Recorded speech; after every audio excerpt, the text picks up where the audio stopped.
India market invest মাইন্ডসেটে আপনাদের স্বাগত। যারা চ্যানেল নতুন এসেছেন তাদেরকে বলবো প্লিজ চ্যানেলটাকে সাবস্ক্রাইব করবেন, একটা লাইক করবেন, বেল আইকনটা প্রেস করবেন, তার সাথে অল বাটনটা প্রেস করবেন, তার নোটিফিকেশনটা কিন্তু সঙ্গে সঙ্গে আপনাদের কাছে গিয়ে পৌঁছাবে। এখন কিন্তু আমরা টাটা গ্রুপের দুটো কোম্পানি নিয়ে ব্রেকিং নিউজ নিয়ে আলোচনা করতে চলেছি, যেটা কিন্তু ব্যাপক বড় একটা নিউজ।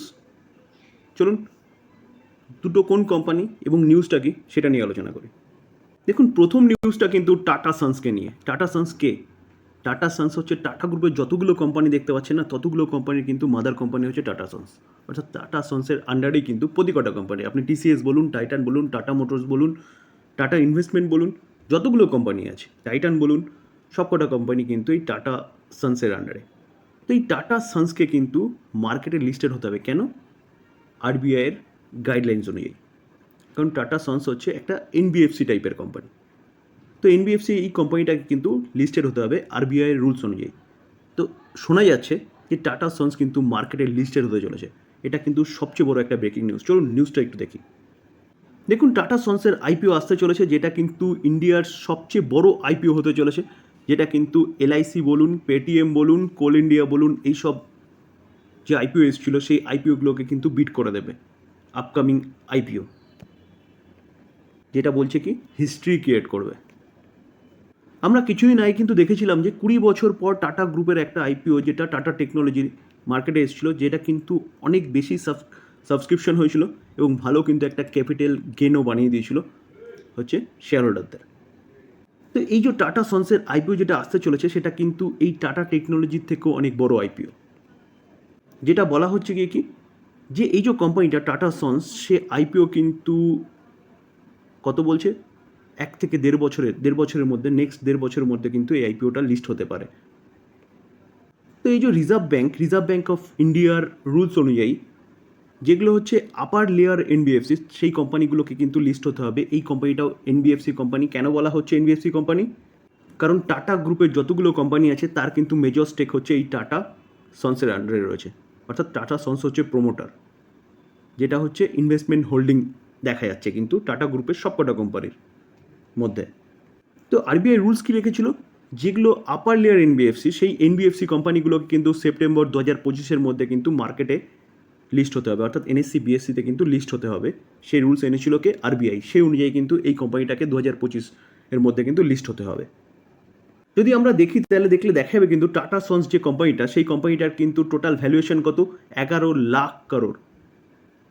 তো 11 লাখ করোড়ের 5%, এটা কিন্তু রিপোর্টের মাধ্যমে পাওয়া যাচ্ছে খবর, যে 5% যদি তারা স্টেক সেল করে, অর্থাৎ মার্কেটে আনে, সেটার আইপিও সাইজ কী হবে? 55,000 করোড়। বুঝতে পারছেন তো? যেটা হচ্ছে গিয়ে কি, যেটা কিন্তু মার্কেটের সবচেয়ে বড় আইপিও হতে চলেছে আমাদের ইন্ডিয়ান মার্কেটের এতদিন পর্যন্ত। এই খবরটা যখনই পাওয়া গেছে, রিপোর্টের মাধ্যমে পাওয়া গেলেও খবরটা যখনই পাওয়া গেছে, দেখুন আরবিআই যেহেতু রুলস করেছে, সেই জায়গায় দাঁড়িয়ে তো কোম্পানিকে লিস্টেড হতেই হবে। তার জন্য কিন্তু টাটা গ্রুপের প্রতি কটা কোম্পানির মধ্যে কিন্তু একটা ভালো আপসাইড মুভমেন্ট দেখা গেছে। তো সেই জায়গায় দাঁড়িয়ে কিন্তু আমাদের কাছেও অপরচুনিটি আসছে একটা ভালো বড় কোম্পানিতে ইনভেস্টমেন্ট করার, বা আইপিও আসলে আইপিওতে কিন্তু বিট করার। তো এটাই হচ্ছে কিন্তু একটা ব্রেকিং নিউজ, যেটা কিন্তু মার্কেটে বিশেষ করে টাটা গ্রুপের কোম্পানিগুলোর মধ্যে কিন্তু একটা ভালো আপসাইড মুভমেন্ট ক্রিয়েট করেছে।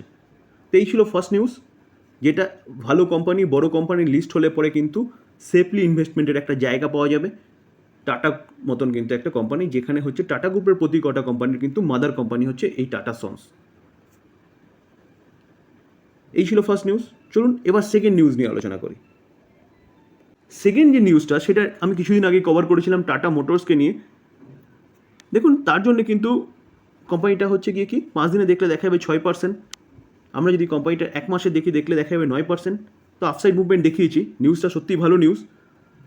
হয়তো যারা দেখেনি তাদের জন্য আবার আলোচনা করে দেবো। চলুন নিউজটা কি সেটা আগে দেখে নিই। দেখুন, টাটা মোটরস, সেখানে কমার্শিয়াল ভেহিকলস রয়েছে, প্যাসেঞ্জার ভেহিকলস রয়েছে, প্যাসেঞ্জার ভেহিকলসের মধ্যে আবার ইলেকট্রিক ভেহিকলস রয়েছে, তার পাশাপাশি কিন্তু জেএলআর রয়েছে। তো টাটা কোম্পানি বা টাটা গ্রুপের বা টাটা মোটর বলতে পারেন, এই কোম্পানিটা কিন্তু কি করছে, যে ডিমার্জ হতে চলেছে, দুটো সেপারেট কিন্তু কোম্পানিকে লিস্ট করতে চলেছে। সেটা কিন্তু আমরা কিছুদিন আগেই কভার করেছিলাম। তো এখন প্রবলেমটা কোথায়? প্রবলেমটা হচ্ছে এটাই, দেখুন লিস্ট হলে ভালো খবর, কারণ লিস্ট হলে কিন্তু যারা হচ্ছে অনলি ফর ইলেকট্রিক ভেহিকলস নিয়ে টাটা মোটরকে নিয়ে ভাবছেন, তারা কিন্তু ইলেকট্রিক ভেহিকলসে ইনভেস্টমেন্ট করতে পারবেন। যারা কমার্শিয়াল ভেহিকলসকে নিয়ে ভাবছেন তারা কিন্তু কমার্শিয়াল ভেহিকলস ইনভেস্টমেন্ট করতে পারেন, যেখানে কিন্তু টাটা গ্রুপের বা টাটা মোটরের জন্য কিন্তু এটা ভালো হবে। তো এখন প্রবলেমটা কোথায়? এখানে কিন্তু একটা প্রবলেম আছে স্যার। যে টাটা মোটর যে কোম্পানিটা, এই টাটা মোটরটা কিন্তু আমাদের নিফটি ফিফটির পার্ট। তো নিফটি ফিফটির পার্ট যেখানে হয় সেখানে কিন্তু এই কোম্পানিটার মধ্যে ইন্ডেক্স ফান্ডগুলো এক্সপোজার থাকে। ইটিএফ বলুন, ইন্ডেক্স ফান্ড বলুন, এখানে কিন্তু দেশ বিদেশ থেকে কিন্তু ভালো একটা এক্সপোজার কিন্তু এদের এই ইন্ডেক্স কোম্পানিগুলোর মধ্যে থাকে, ইন্ডেক্সে যেসব কোম্পানিগুলো রয়েছে। তো প্রবলেম কোথায়? প্রবলেমটা এখানেই যে টাটা গ্রুপ যখন ডিমার্জ হবে, তো দুটো কোম্পানি হবে, তখন কিন্তু এই দুটো কোম্পানি কিন্তু নিফটির মধ্যে থাকবে না। কারণ কিছুদিন আগে আমরা দেখেছিলাম কি, যে রিলায়েন্স থেকে জিও ফাইন্যান্সিয়াল সার্ভিস কিন্তু ডিমার্জ হয়েছিল। ডিমার্জ হওয়ার পরে রিলায়েন্স নিফটির ফিফটির পার্ট রয়েছে, কিন্তু জিও ফাইন্যান্সিয়াল সার্ভিস কিন্তু নিফটি ফিফটির পার্ট নেই। তো সেই জায়গায় দাঁড়িয়ে জিও ফাইন্যান্সিয়াল সার্ভিস যখনই ডিমার্জ হয়েছে, ডিমার্জ হওয়ার পরে কিন্তু সেখান থেকে কিন্তু অনেকটা ক্যাপিটাল বেরিয়ে গেছে, আউটফ্লো হয়েছে। কেন হয়েছে? কারণ যে ইন্ডেক্সের যে ফান্ডটা এই জিও ফাইন্যান্সিয়াল সার্ভিসের মধ্যে এসেছিলো, তারা কিন্তু তাদের স্টেকটাকে সেল করতে হয়েছে। কারণ জিও ফাইন্যান্সিয়াল সার্ভিস কিন্তু আমাদের নিফটি ফিফটি 50টা কোম্পানি, 51টা কোম্পানি তো হতে পারে না। আর সেই সব কোম্পানিগুলো স্থান পায় যেসব কোম্পানিগুলো well and good best company ভারতবর্ষের মধ্যে। তো সেই জায়গায় দাঁড়িয়ে যখন ডিমার্জ হবে, তখন কিন্তু এই টাটা গ্রুপের দুটো কোম্পানি যে নিফটি ফিফটির পার্ট হবে এরকম ব্যাপার নয় কিন্তু। তো সেই জায়গায় দাঁড়িয়ে কিন্তু এটা একটা কিন্তু ভয়ের দিক দেখা যাচ্ছে, যে ডিমার্জ হলে কিন্তু কোম্পানি থেকে, যদি দুটো কোম্পানি থেকে একটা কোম্পানিকে তো নিফটি ফিফটি থেকে বেরোতেই হবে, ইন্ডেক্স থেকে, বিভিন্ন ইন্ডেক্সে রয়েছে, শুধু নিফটি ফিফটির মধ্যে নয় কিন্তু, বেরোতে হবে। বেরোলে পরে কিন্তু অনেকটা আউটফ্লো দেখা যাবে। এটাই হচ্ছে কিন্তু একটা ভয়ের কারণ। আউটফ্লো দেখা গেলে কি হবে? আউটফ্লো দেখা গেলে কিন্তু কোম্পানি থেকে অনেকটা ক্যাপিটাল বেরিয়ে যাবে, এবং বেরিয়ে গেলে যেটা কিন্তু টাটা মোটরের জন্য ক্ষতি হবে, বা টাটা মোটরের যখন দুটো কোয়ান্টিটি পাওয়া যাবে ডিমার্জ হওয়ার পরে, সেখানে কিন্তু কোম্পানিটা ক্ষতি হবে। এটাই হচ্ছে কিন্তু ভয়ের কারণ। তো ক্ষতি হলে স্বাভাবিকভাবেই কিন্তু যারা শেয়ার হোল্ডার থাকবে তাদেরও ক্ষতি হবে। তো এইটা মাথায় রাখবেন কিন্তু স্যার। কারণ ডিমার্জ হচ্ছে, ভালো হচ্ছে, বিজনেস ভালো হচ্ছে, আমরা আলাদা করে পাবো, বা যারা এখন শেয়ার হোল্ড করছেন তাদের একটা ফ্রিতে শেয়ার পাবেন, সব কিছু ভালো, কোম্পানির জন্যও ভালো। কিন্তু কোথাও যেন এটাও একটা সত্যি ঘটনা, যে কি ডিমার্জ হয়ে গেলে কিন্তু ওখান থেকে একটা কোম্পানি কিন্তু নিফটি ফিফটির পার্ট থেকে বেরিয়ে যাবে। তো নিফটি ফিফটির পার্ট থেকে বেরিয়ে যাওয়া মানে কিন্তু সেখানে কিন্তু ইন্ডেক্স ফান্ডগুলো তাদের ক্যাপিটালটাই কিন্তু গুটিয়ে নেবে। তো ক্যাপিটাল গুটিয়ে নেওয়া মানে কিন্তু অনেকটা আউটফ্লো হবে। তো আউটফ্লো হওয়া মানে কিন্তু এখান থেকে টাটা মোটরের কিন্তু একটা খাতরা দেখা যাচ্ছে নিচে পড়ার। তো স্যার এবার হচ্ছে জিনিসটা ভাবতে হবে স্যার, যে আপনি যে ইনভেস্টমেন্ট করছেন কোম্পানিতে, দেখুন, যে আমি যেহেতু রিলায়েন্স এবং জিও ফাইন্যান্সিয়াল সার্ভিস নিয়ে কথা বললাম, উদাহরণটা দিলাম, বেরিয়ে গেছে, আউটফ্লো হয়েছে, সব ঠিক আছে, তাই বলে কি রিলায়েন্স শেষ হয়ে গেছে? তাই বলে কি জিও ফাইন্যান্সিয়াল সার্ভিস শেষ হয়ে গেছে? একদম নয়। রিলায়েন্স কিন্তু সেখান থেকে আরও অনেকটা উপরে উঠে এসেছে, এবং জিও ফাইন্যান্সিয়াল সার্ভিসও কিন্তু ভালো আপসাইড মুভমেন্ট দেখাচ্ছে। কেন দেখাচ্ছে? কারণ দুটো কোম্পানির বিজনেস ভালো, কোম্পানি কিন্তু বিজনেস ভালো করছে, তার জন্য কিন্তু কোম্পানিগুলো উপরে উঠছে। তো অ্যাট ফার্স্ট কিন্তু আপনাকে ভাবতে হবে স্যার, যে আপনি কী জন্য ইনভেস্টমেন্ট করছেন। কারণ আমি সবসময় বলি, যে কোনো কোম্পানিতে ইনভেস্টমেন্ট করতে গেলে কিন্তু আগে কোম্পানির বিজনেস দেখবেন। যদি আপনার যদি মনে হয় যে কোম্পানির বিজনেস ওয়েল অ্যান্ড গুড এবং বিজনেস লং টার্ম সাস্টেনেবল হবে, তাহলে গিয়ে কিন্তু কোম্পানিটা শর্ট টাইমের জন্য আউটফ্লো হলেও কোম্পানি কিন্তু ভালো পারফরমেন্স করবে। তো আমি দুরকম আলোচনা করলাম কেন?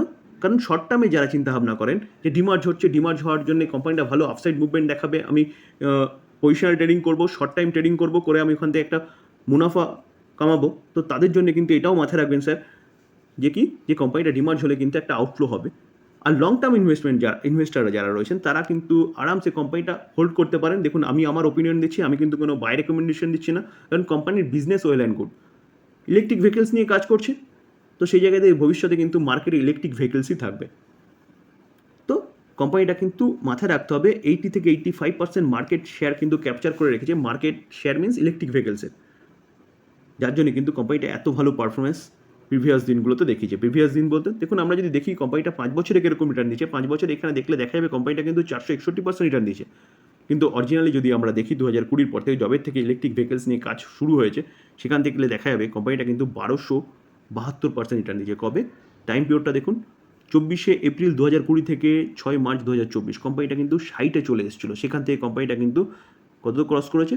কোম্পানিটা 1000-এর ওপরে কিন্তু ক্রস করেছে। তো এই ছিল দুটো টাটা গ্রুপের কোম্পানি নিয়ে আলোচনা। গুরুত্বপূর্ণ আলোচনা, যেখানে একটা টাটা গ্রুপের কোম্পানি কিন্তু বড় কোম্পানি, মাদার কোম্পানি লিস্ট হতে চলেছে উইথিন 1 থেকে 1.5 বছরের মধ্যে, কারণ টাইম পিরিয়ড কিন্তু আরবিআই বেঁধে দিয়েছে 2025 সেপ্টেম্বর পর্যন্ত। তো কোম্পানি কিন্তু লিস্ট হতেই হবে। এবং তার পাশাপাশি আরেকটা কি, একটা একটু ভয়ের নিউজ টাটা মোটরকে নিয়ে। তো এই ছিল আলোচনা। যদি আলোচনাটা ভালো লাগে, যারা চ্যানেল নতুন এসেছেন তাদেরকে প্লিজ চ্যানেলটাকে সাবস্ক্রাইব করবেন, একটা লাইক করবেন, বেল আইকনটা প্রেস করবেন। থ্যাংক ইউ, ভালো থাকবেন।